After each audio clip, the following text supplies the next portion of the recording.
Hey guys, welcome back to the channel. Today we are on day 7 of our sourdough starter series, and if you're new to the channel, we'd like to welcome you, but you are breaking into the middle of a series, and that's okay. But I'm going to put a link up here in the corner, and you can go back and catch us from day 1 and then get caught back up to us. But the rest of us are going to carry on. We're on day 7. We made it through the day 5 stall where the fermentation killed off a bunch of the initial yeast. We made it through day 6. They showed a little bit of signs of life, and I think you guys are going to be real happy with the results today. I know we are. So guys, we're not going to hang out here in the dining room. We're going to get in there in the kitchen. Let's get these starters out and see what they're up to. Alrighty guys, like any other day, the first thing you're going to want to do when you get your starters out of their warm environment is inspect them. So we're looking for these good signs of bubbles. We've got good bubbles in all of them. These are our backup plans here. They don't have names yet. But we'll get back here to the big ones. They are bubbling really well. And as you can see by the black marks on the right side of the jars, they have grown really well. So we are real pleased with that. They went through a stall on day 5. On day 6, they didn't grow much. They showed a few signs of bubbles. But they are definitely alive and kicking now. So, guys, we're not going to cause any confusion with these. They need fed. So, I'm going to get the stuff out, and we're going to start through feeding these guys. I'll bring you right back. Alrighty, guys. We got the 3 nameless ones. Don't worry too much about those. Those are just a backup plan in case the other ones fail. But we've got the nameless ones all measured out and ready to go back in the oven. We're getting ready to stir these guys down here. And then we're going to measure off 200 grams of our starter. We're doing 200, 200, and 200 again today.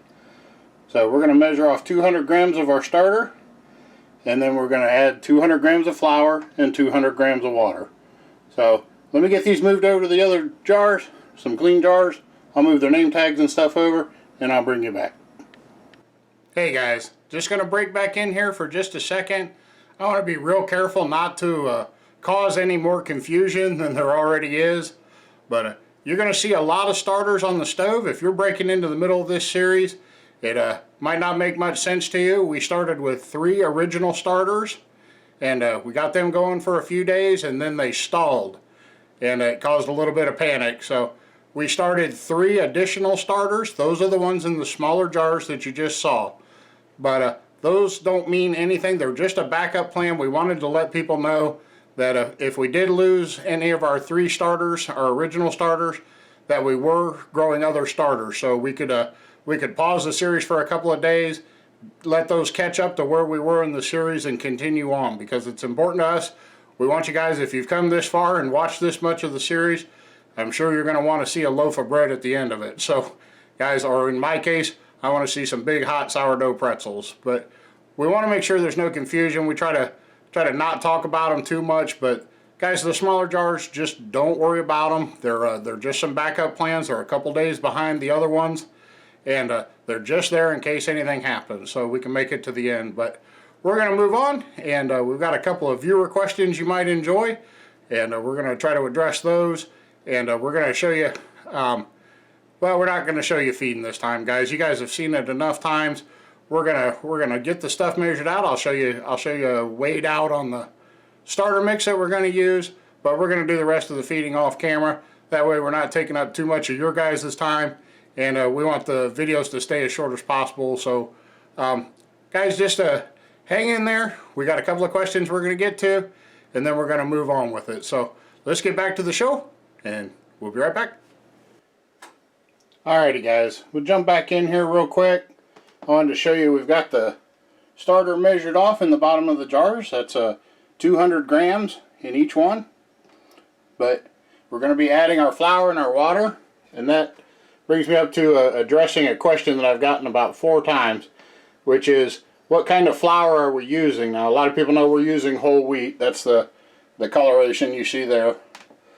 But we're using a stone ground whole wheat, which comes from a local Amish store. So it's a little more expensive. It's not a real big deal, but wanted to tell you we're using a stone ground whole wheat flour. It's made by the Amish, and it's done real good for the starters so far. I know a lot of people are using King Arthur. Pillsbury makes one too, but that's the flour we're using. Get you a close-up look at it. Maybe it'll focus.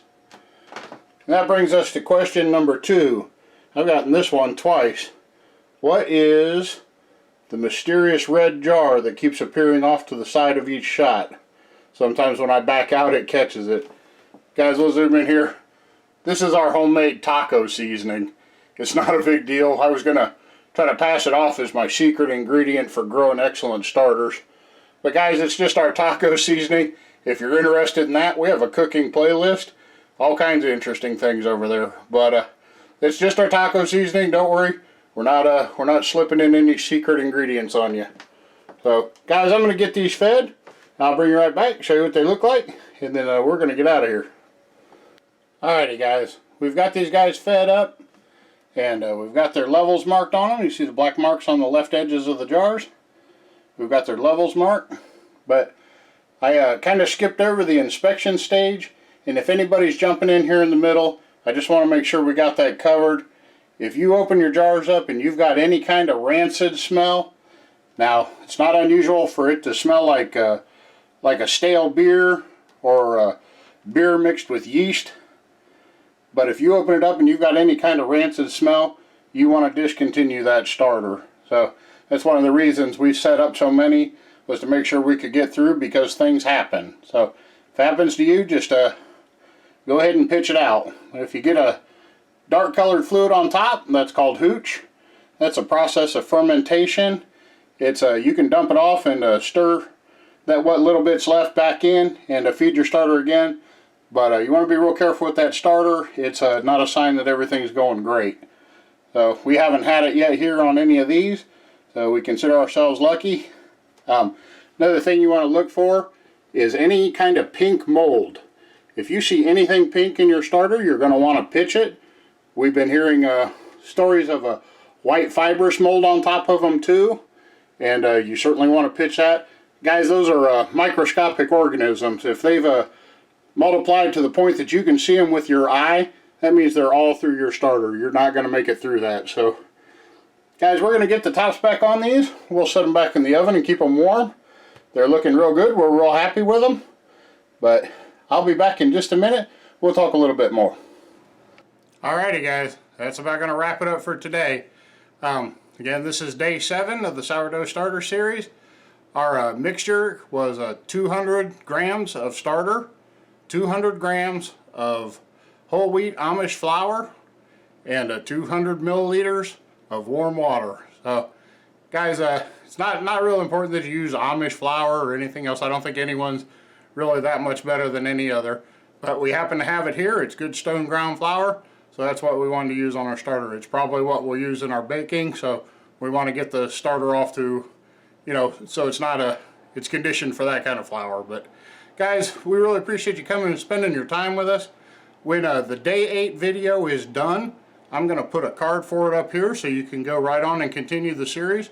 But today is only day 7, so you'll have to watch for that if you're seeing it in the future. So guys, thank you for spending your time with us. We really appreciate it. We appreciate all the supportive comments and stuff you guys have left down there. Everybody has been real positive, and that's the way to be. So, and I've noticed that down in the comments, people started talking to each other, and that's great too. If you can help out, or you see somebody asking a question, if you want to respond, go ahead and do it. And if you've got questions or anything for us, please leave them down there. I read all the comments, and I will make sure to respond to you. So, guys, if I don't know the answer, I got a whole big wide internet. We'll go find you one. So, guys, thank you again. If you like the content, I hope you'll subscribe to the channel. We really need your guys' support, and we hope you'll ring that bell down there. You ring that bell, that'll send you a notification whenever we release a new video. That's a great way to keep up with the channel and a great way to follow along with the series. So, guys, like I said, if you enjoyed the video, please give it a thumbs up. Leave your comments down below. They really help us out. And we're just going to go ahead and get out of here. Guys, we'll catch you in the next one.